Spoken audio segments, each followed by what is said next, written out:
Okay, let us start new topic. That new topic, force between two parallel current carrying conductor. Force between two parallel current carrying conductor. Here is one current I1 flowing through conductor 1, means current I1 you can show. Suppose I1 current flowing through conductor 1 हो गया. When current flowing through conductor 1, then what will happen? Then suppose this is the conductor and this direct the direction of the current. Then question is, what type of rule required to get the magnetic direction of magnetic field? Direction of magnetic field. Okay तो बच्चों ये बताइए कि यहाँ जो current I1 ऐसे इस conductor से फ्लो कर रहा है, यह इनफाइनाइट लॉन्ग कंडक्टर है. तो अब यहाँ क्या करेंगे हम लोग, कौन रूल का उपयोग करेंगे बताइए. हमको क्या चाहिए, मैग्नेटिक फील्ड का डायरेक्शन चाहिए. मैग्नेटिक फील्ड का डायरेक्शन चाहिए. और ये देखिए ये क्या है, कंडक्टर है, कंडक्टर से करंट फ्लो कर रहा है.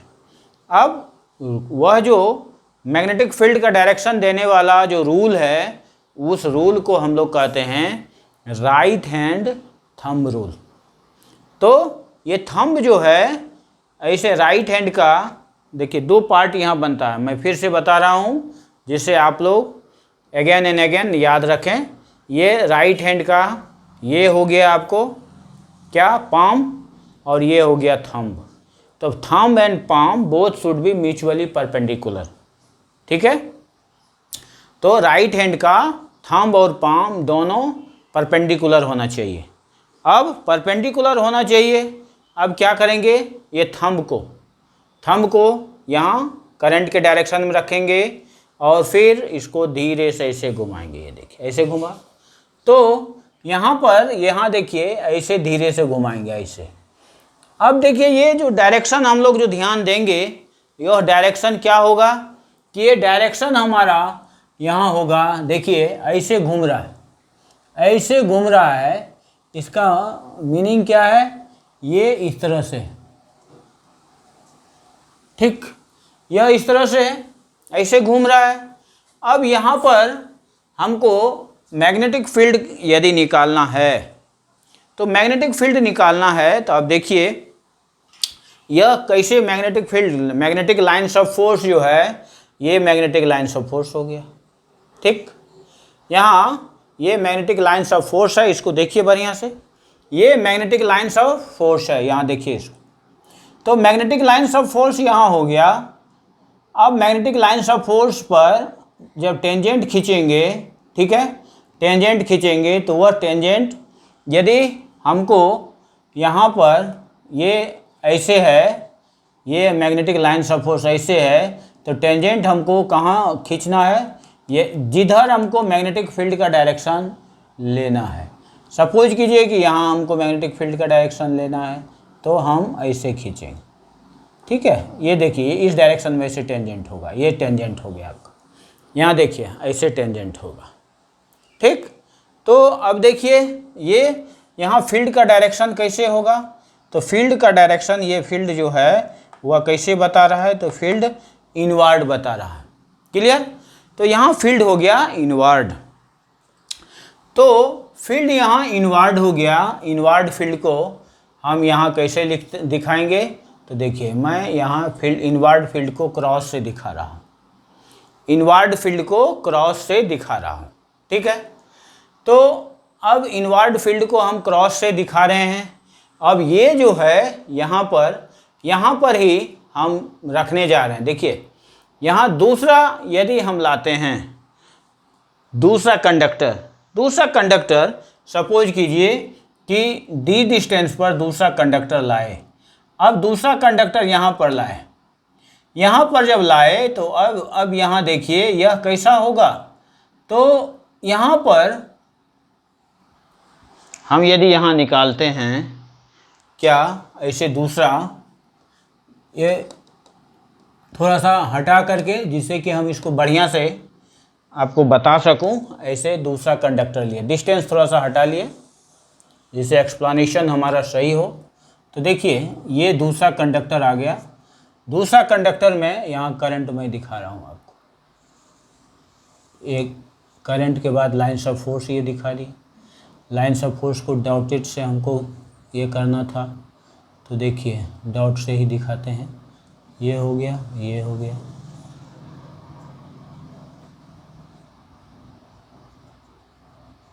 ये हो गया, ठीक है। तो ये डॉट लाइन आपको हो गया। अब यहाँ पर डॉट लाइन देखने के बाद ये क्या होता है कि अब आप ये देख लीजिए, अब इसको देखिए, ये हमारा यहाँ पर जो फील्ड लिए, इस फील्ड को हम लोग यदि देखे थे तो वह फील्ड कैसा था, यहाँ पर ये फील्ड कैसा होगा। तो देखिए यहाँ पर थोड़ा सा हम आप लोगों को क्लियर और कर दें कि ये फील्ड जो आपका बन रहा था, वह फील्ड ऐसे यदि हम लेंगे, ये बड़ा सा लेंगे, तो यहाँ पर इससे दूरी पर ये फील्ड ऐसे बन गया। देखिए ऐसे हम लोग लेंगे ही। देखिए मैं आपको बता रहा हूँ फिर से कि ये ऐसे हम लोग लेंगे, ये ऐसे था तो ऐसे लेंगे, तो ये लाइन्स ऑफ फोर्स बढ़ता जाएगा। ये सर्कल यहाँ आ गया, तो ये यहाँ पर फील्ड का डायरेक्शन आपको ये दे दिया। अब फील्ड का डायरेक्शन यदि ये दिया, अब यहाँ पर ये फील्ड दे दिया, इसके कारण ध्यान दीजिएगा कि मैंने कंडक्टर 1 का करंट जो प्रोड्यूस किया मैग्नेटिक फील्ड, ठीक है, और ये मैग्नेटिक फील्ड यहाँ हो गया B1, ये मैग्नेटिक फील्ड हो गया यहाँ B1, ठीक, यहाँ मैग्नेटिक फील्ड हुआ B1 इसके कारण। और यहाँ पर ये कंडक्टर आया, ठीक है, उसमें करंट है I2, इसको आप ले लें I2। अब देखिए यहाँ पर हम लोग फोर्स देखते हैं, तो फोर्स कैसे होगा, तो देखिए फ्लेमिंग लेफ्ट हैंड रूल से फोर्स निकालेंगे। तो फ्लेमिंग है लेफ्ट हैंड रूल, सबसे पहले फील्ड ऐसे, करंट का डायरेक्शन ऐसा, तो देखिए यह क्या हो गया, ये हमारा फोर्स का डायरेक्शन होगा। जो फोर्स किधर बता रहा है, यह फोर्स यहाँ पर जो फोर्स लगा उसका डायरेक्शन इधर है, ठीक है। अब यहाँ पर हम लिखें force on conductor 2, force on conductor 2, ठीक है, कंडक्टर 2 ड्यू टू करंट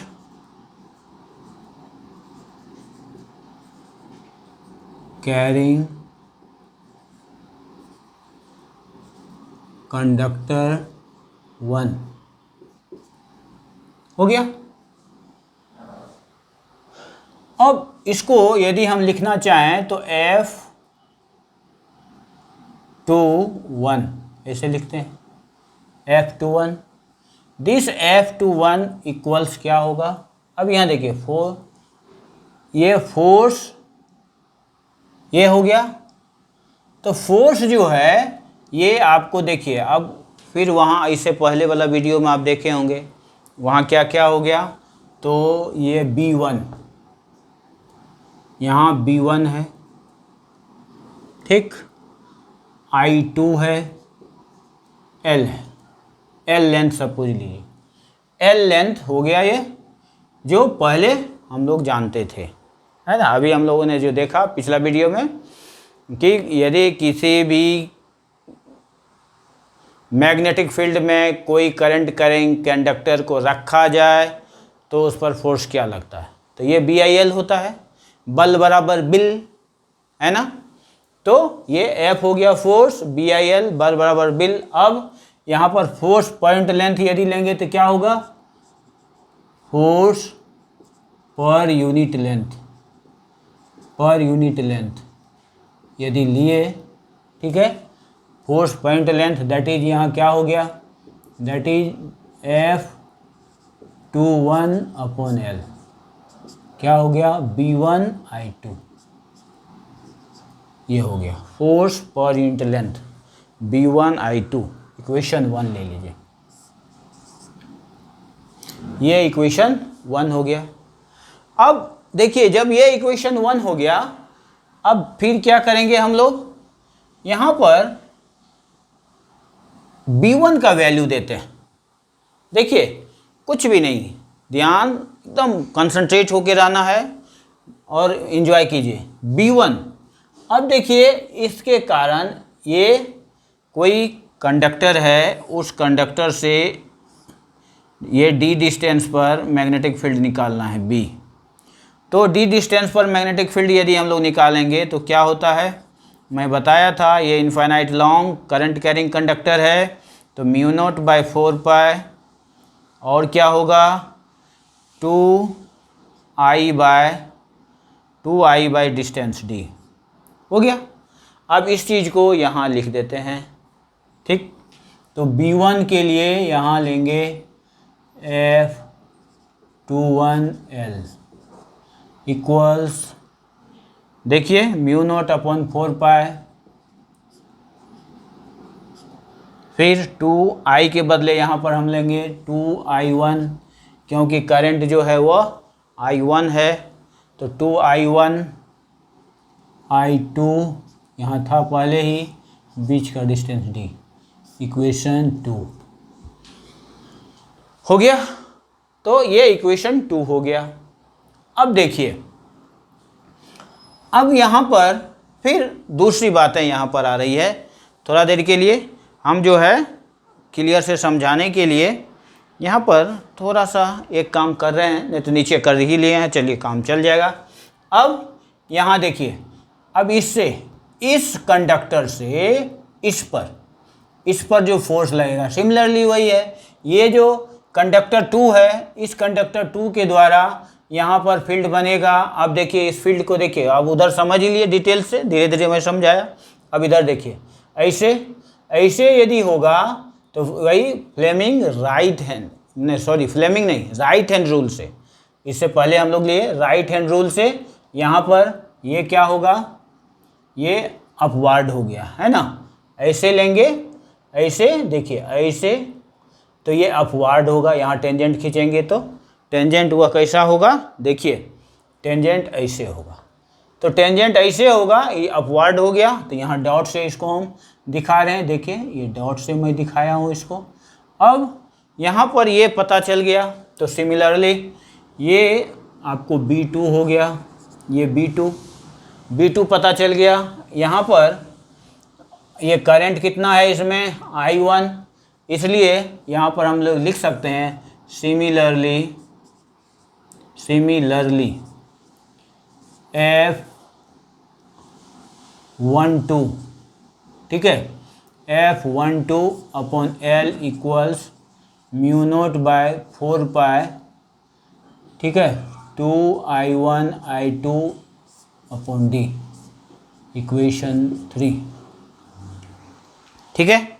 एक बार फिर मैं बताता हूँ कि यहाँ पर ये जो लिए, ये आपका हो गया B2 जो लिए, देखिए लिखने के लिए हम लोग यहाँ पर फिर यहाँ क्या लेंगे कि यहाँ पर देखिए करंट बदल गया, यहाँ देखिए मैं आपको बता रहा हूँ, यहाँ करंट बदल गया, करंट ये क्या हुआ, ये I2 हो गया, तो I2 है, तो यहाँ पर पहले B2 सीधे लिख देते हैं, ठीक है, तो यहाँ से थोड़ा सा इसको इधर से देखिए, यहाँ से मैं समझाना चाह रहा हूँ आप लोगों को। देखिए ये ऐसे हो गया, इससे दूरी कितना है d। यहाँ पर जो मैग्नेटिक फील्ड B2 होगा, ये B2 इक्वल्स क्या होगा, म्यू नॉट बाय 4 पाई, ये क्या है I2 है, तो ये हो गया I2d हो गया। B2 यहाँ हो गया, B2 हो गया। अब इस पर जो फोर्स लगा रहा है तो वह force on 1 due to 2, force on conductor 1 due to conductor 2। ये फिर क्या हो गया, देखिए यहाँ क्या होगा, पर यूनिट लेंथ, तो पर यूनिट लेंथ है तो ये हो गया B2 इंटू करंट, ये कितना है इस B2 में, B2 मैग्नेटिक फील्ड में करंट कितना है I1, तो करंट ले लिया I1, तो B2 I1 हो गया। B2 I1, B2 का देखिए क्या है, mu naught upon 4 pi 2I2 by D, ये हो गया आपका B2, यहाँ I1 दे दिए।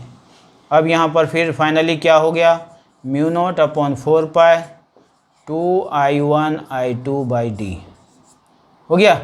तो यहाँ पर वही बात मैं सिमिलरली करके भी लिख सकते हैं, नहीं तो समझाने के लिए भी मैं समझा दिया, दोनों बातें आपके सामने है। तो देखिए हाँ, यहाँ पर एक और बातें हमें करना है, वह बात क्या करनी है, तो देखिए यहाँ पर फिर हमको फोर्स निकालना है। अब इस पर फोर्स किधर लगेगा, तो फोर्स के लिए फिर Fleming left hand rule use करेंगे। फ्लेमिंग लेफ्ट हैंड रूल में ये क्या है, फील्ड का डायरेक्शन है, तो फील्ड का डायरेक्शन, ये फील्ड किधर है, बाहर, आउटवर्ड, तो फील्ड जो है आउटवर्ड हो गया। उसके बाद फिर करंट किधर है, ऐसे है, तो करंट को ये कर दिए, तो फील्ड आउटवर्ड, करंट वर्टिकली, तो फोर्स किधर लगेगा, ये क्या बताता है, current, central finger current, 4 finger field, then ये क्या हुआ, thumb will indicate the direction of the force, तो ये हो गया। और आप यहाँ पर यहाँ कर लीजिए, ये फोर्स का डायरेक्शन जो होगा वह इधर होगा, ठीक है। तो फोर्स ये हो गया F12, ये क्या था F21, ठीक, दोनों फोर्स का डायरेक्शन हमको पता है। अब बताइए जब ऐसा फोर्स दिख रहा हो, जब ऐसा फोर्स दिख रहा हो तो वह फोर्स कैसा होता है, थोड़ा सा मैं आप लोगों को याद दिलाता हूँ कि जब कूलम्बियन फोर्स के बारे में हम लोग बात कर रहे थे तो कूलम्बियन फोर्स में एक बात आया था, -Q + Q, ये क्या करता था, इधर फोर्स लगाता था, है ना। ये फोर्स जो है यह इसको अपने तरफ खींचना चाह रहा और ये इसको अपने तरफ खींचना चाह रहा, दोनों एक दूसरे को खींचना चाह रहा, और यह ऐसा जब फोर्स हो तब वह क्या होगा, एट्रैक्टिंग फोर्स, यह हो जाएगा एट्रैक्टिंग फोर्स। इसी के विपरीत +Q दोनों हो जाएगा तो क्या होगा, देखिए ये फोर्स इधर भगाएगा इसको, ये फोर्स इधर भगाएगा, लेकिन ये क्या करेगा, ये जो फोर्स लगेगा ये इसको इधर खींचेगा, है ना, ये इधर खींचना चाहेगा और ये भी जो है इसको इधर खींचना चाहेगा। देखिए ये Q1 क्या करेगा, इधर खींचेगा इसको, इस Q1 के कारण फोर्स इधर लगा, इस +Q, ये -Q1 के कारण फोर्स इधर लगा, +Q1 के कारण फोर्स इधर लगा। फिर मैं बताता हूँ, -Q1 +Q1 को किधर खींचता, इधर, तो ये फोर्स हो गया इधर। +Q1 क्या करेगा, -Q1 को अपने तरफ खींचता है, तो ये फोर्स हो गया इधर, तो ये हो गया अट्रैक्टिंग। और ये क्या करता है, इसको इधर धकेलता है, ये भी क्या करता है, इसको इधर धकेलता है, तो ये हो गया रिपल्सिव। तो एट्रैक्टिव फोर्स और रिपल्सिव फोर्स ये हम लोगों ने देख लिया। तो ये हमारा फोर्स ये इसी तरह का है, देखिए, इसलिए यह जो फोर्स है वह क्या हो गया, एट्रैक्टिव, ये लगेगा एट्रैक्टिव फोर्स, है ना।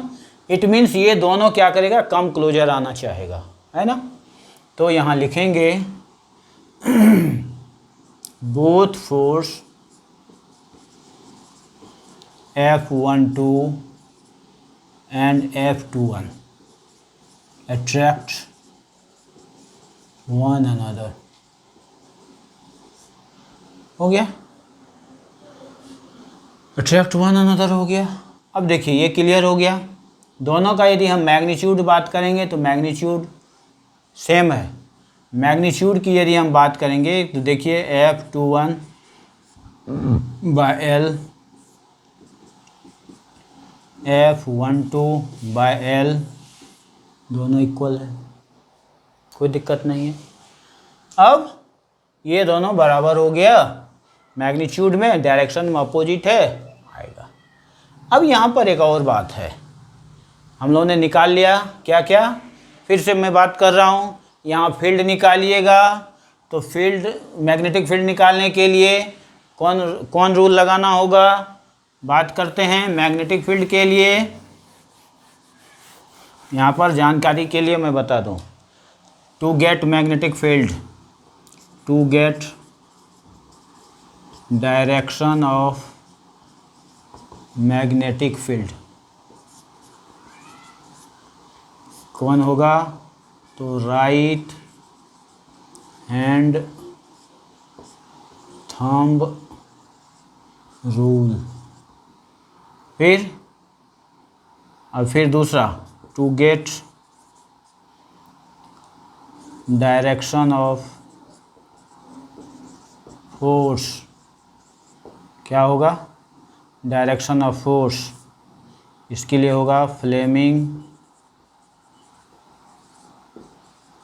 Left hand rule. ये मैं आपको समराइज कर दिया। ये फील्ड का मामला थोड़ा सा क्रिटिकल है, इसलिए मैं एक जगह लिख दिया, और यहाँ पर जहाँ आपको सब मैं बता ही दिया हूँ। तो यही रहा आपका ये। इसमें एक और बहुत इम्पोर्टेंट चीज़ है जो आता है, 1 एम्पियर का डेफिनेशन आता है। व्हाट इज 1 एम्पियर करंट, यहाँ का आता है। तो देखिए 1 एम्पियर करंट अब क्या होगा, यहाँ किसी एक को हम ले सकते हैं, कोई ज़रूरी नहीं कि दोनों को ले, किसी एक को लेके चलते हैं। इसको पहले देखिए हम कैसे डिफाइन कर सकते हैं। म्यू नोट का वैल्यू है तो 4 पाई इंटू 10⁻⁻7 होता है अपॉन 4 पाई। उसके बाद ये 2 हो गया, यहाँ पर मान लीजिए 1 एम्पियर करंट, फिर 1 एम्पियर करंट, दोनों से 1 एम्पियर, दोनों के बीच का डिस्टेंस 1 एम्पियर, 1 मीटर, ये 1 एम्पियर बीच।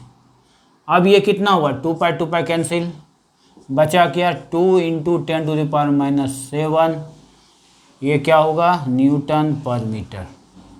ये हो गया यदि ये कहें तब।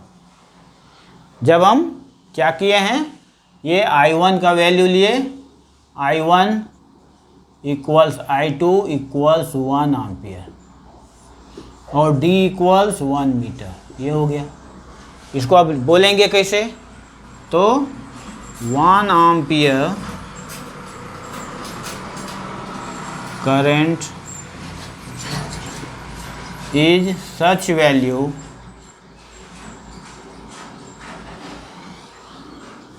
which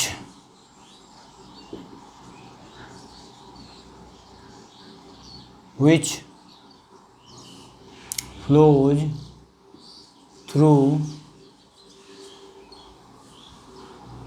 through infinite long straight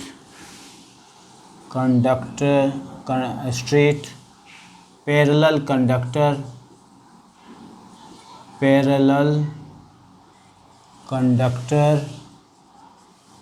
placed 1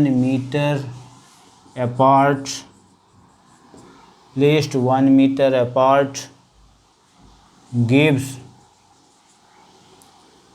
ठीक है, gives या experience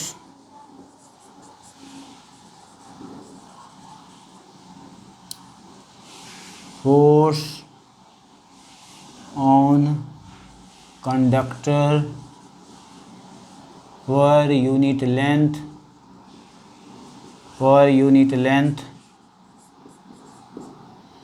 2 × 10⁻⁷ न्यूटन पर मीटर। ठीक है, 1 ampere current is such value which flows through infinite long straight parallel conductor placed 1 meter apart experience force on conductor per unit length 2 × 10⁻⁷ Newton पर metre. ठीक है, और इसको जैसे आपके मन में सेट हो रहा है, देखिए इतना सारा चीज़ होने पर आप वैसे लिख सकते हैं, इसमें कोई दो राय नहीं है, इसको एक ही तरह से लिखा जाए जैसे याद हो, लेकिन सेट करके क्या क्या आपको लिखना है कि 1 एम्पियर भी लिखना है, दोनों के बीच का डिस्टेंस जो है ये देखिए दोनों से क्या है, यहाँ दोनों से 1 एम्पियर और 1 एम्पियर करंट फ्लो कर रहा है, दोनों का बीच का जो डिस्टेंस है वह 1 मीटर रखिए, तब क्या होगा, दोनों के बीच फोर्स जो लगा 10⁻⁷ है ना, न्यूटन पर मीटर। ये यही लिखना है आपको, तो ये आप लिख सकते हैं। Okay, thank you.